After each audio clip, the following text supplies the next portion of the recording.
Healed. And meanwhile, Hero is continuing his campaign to make sure his friend gets to fucking school.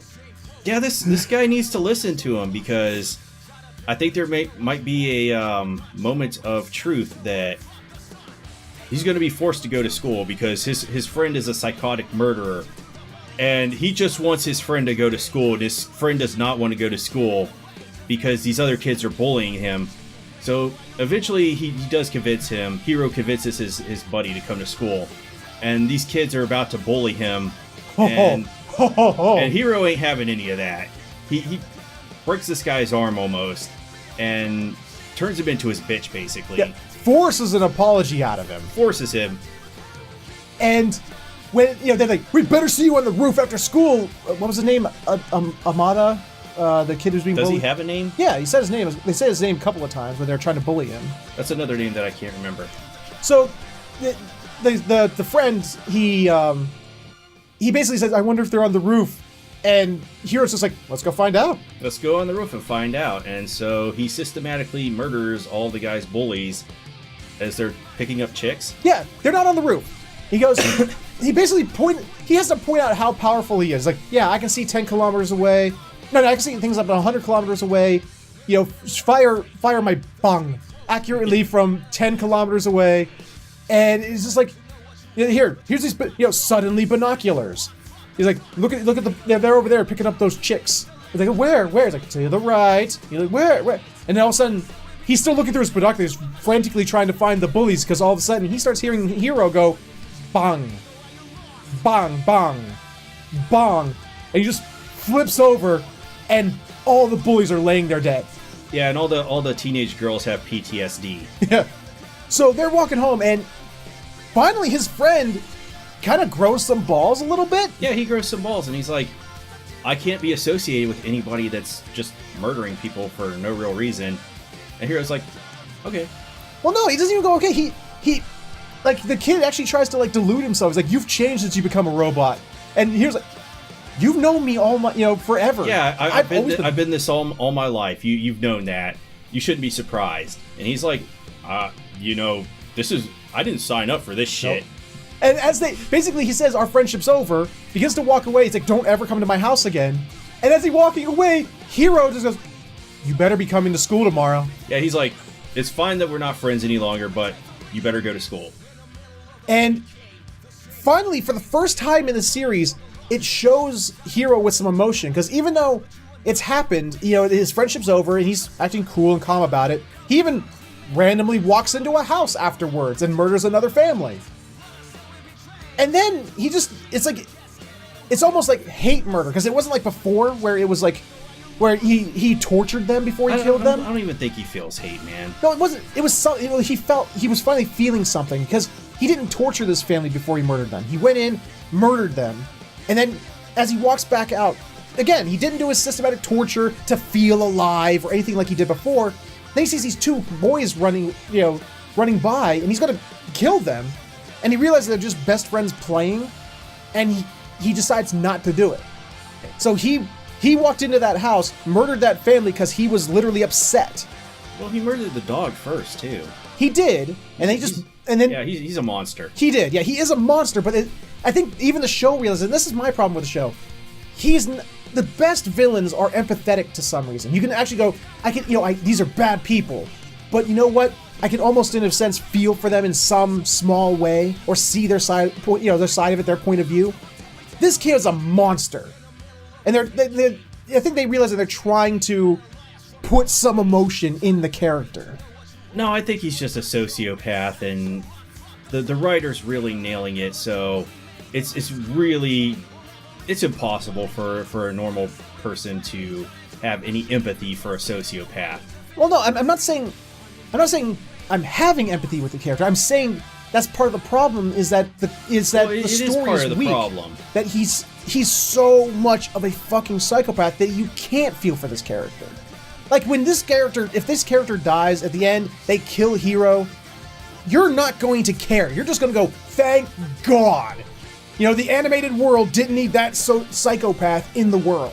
Thank God he's been taken out. Well, I think it is the point of the show, because when you're watching the opening, they do show like a red marble and a blue marble. Yeah. And that's supposed to represent good and evil. Yeah, it's a dichotomy. This is supposed to be the good guy versus the bad guy. And that's the thing, Ichiro is just... And that's another thing, Ichiro is just so...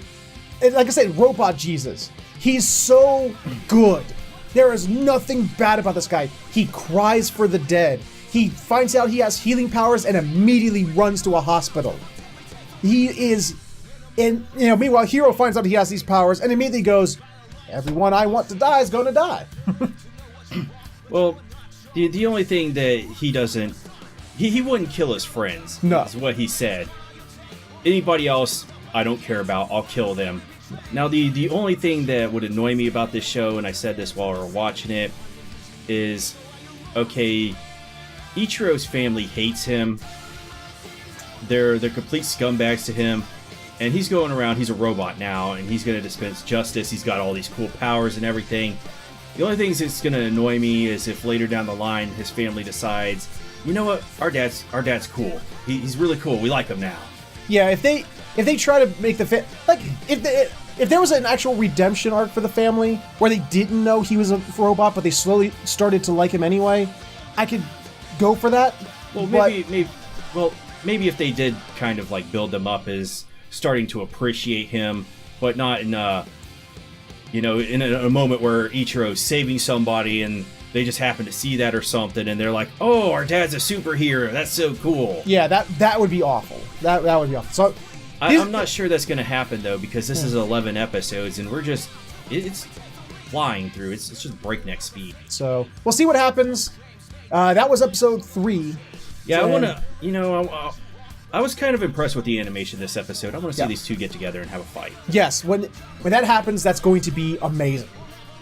And that's really all we've got to say about Inuyashiki this week. Yep.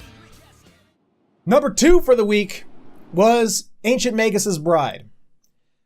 This episode introduced my personal hell because they took the concept of the old cat lady and expanded it to the old cat city.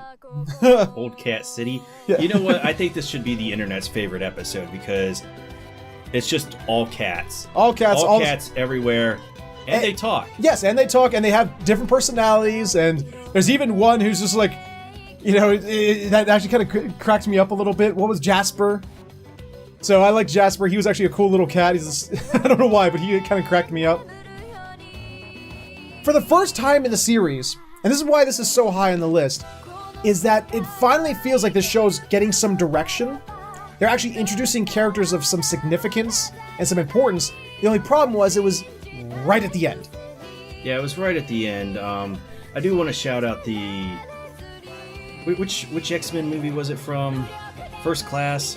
Where who's the guy that was the opposite of Nightcrawler that had the same abilities as him? Oh, Azrael. Yeah, Azrael, where that girl does basically the same thing as he does to Chisei and just drops her into a lake.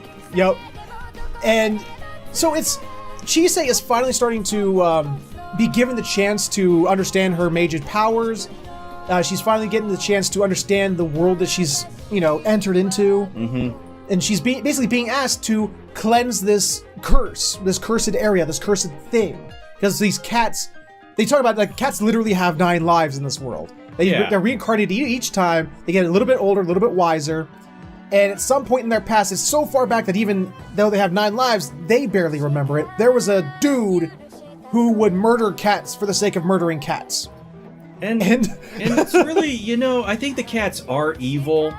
I think they're evil. Okay, you do have this unsympathetic character of this guy who's just running around murdering cats for no reason. They didn't give any reason of why he's doing it. Yeah, they hint pretty hard in the preview. We're gonna find out why. But these cats form a gang. There's the first king of cats. He's like, hey, let's go get this motherfucker. And they go out there like an entire army of cats. They attack this guy. In their words, in the king of cats' words, which by the way is a woman. Yeah, it's the king of cats. The king of cats. But by the way, has heterochromia and looks awesome. But yeah, that was a nice touch. She basically says, we attacked him, ate his flesh, and drank his blood, and left until there was nothing left. Until there's nothing left. But then the very next scene is them dumping his remains in a river ditch. Yeah, they're like vampire cats or something. I don't know. I didn't understand that, why they drank his blood, why that was even... You know, they didn't like the guy, that they went over there and killed him was enough. But they kind of... Well, isn't it? They had a reason not to like the guy. They showed a scene where there's dead cats hanging by nooses in shadow all over this barn. There's good reason for the cats not to like him, but the cats are kind of evil too. They're drinking this guy's blood. It's totally unnecessary. They murder him and they toss his body in a ditch, which it's just kind of, when I watched it, I laughed. It was over the top. So basically, she says there she's going to purify this soul of this dude who was killed by the cats. He's now this amorphous blob, and the soul of the woman who he was married to, who was always a sickly woman, had a cat of her own.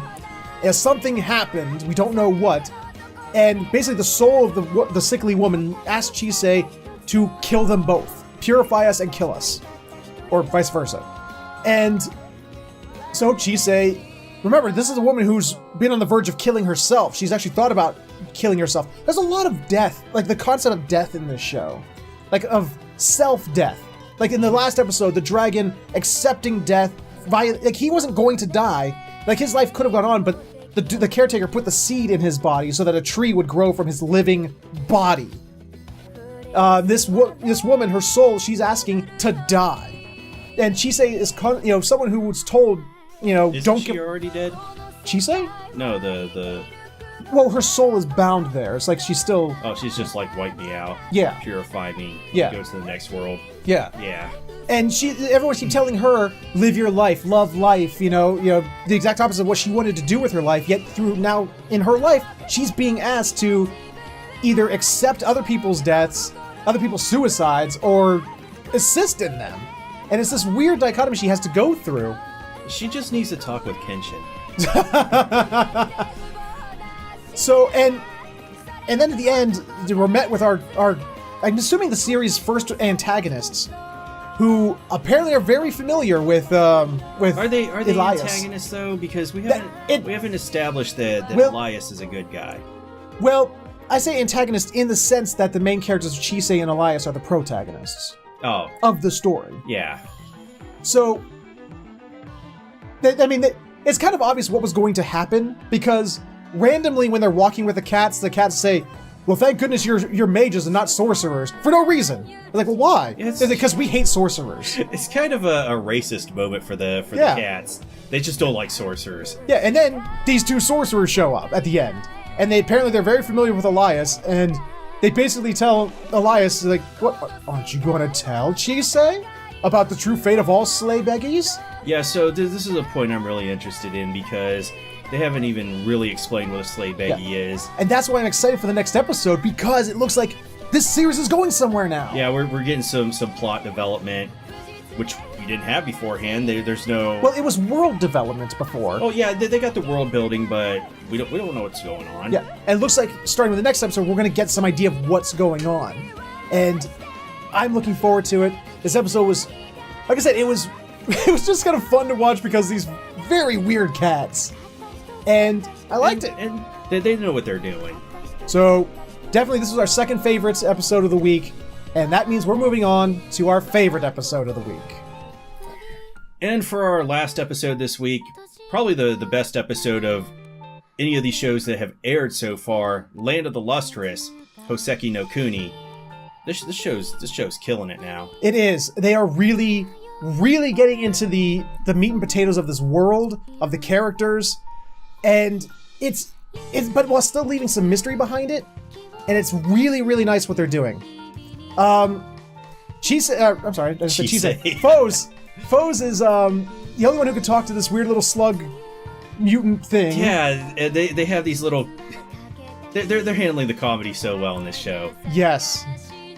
At the beginning, only Foes can understand this slug, and the slug's talking to her. Other of these gyms are walking by her. They're making these off-sided comments like mental illness should be evaluated immediately. And she's like, well, what are you talking about? So, basically, Foe starts to build up this relationship with this little slug snail creature thing. And it turns out, they were once of the same land. But what are they called, Lunarians? The Lunarians, yeah. The Lunarians came and took them all to the moon. Apparently they were not always the giant slug snail things that we saw in the last episode. Or 2 episodes ago, wasn't it? Was it 2? Yeah, it was 2 episodes. Yeah, 2 episodes ago because apparently the sand and everything at the end of that second episode, that's when she got eaten.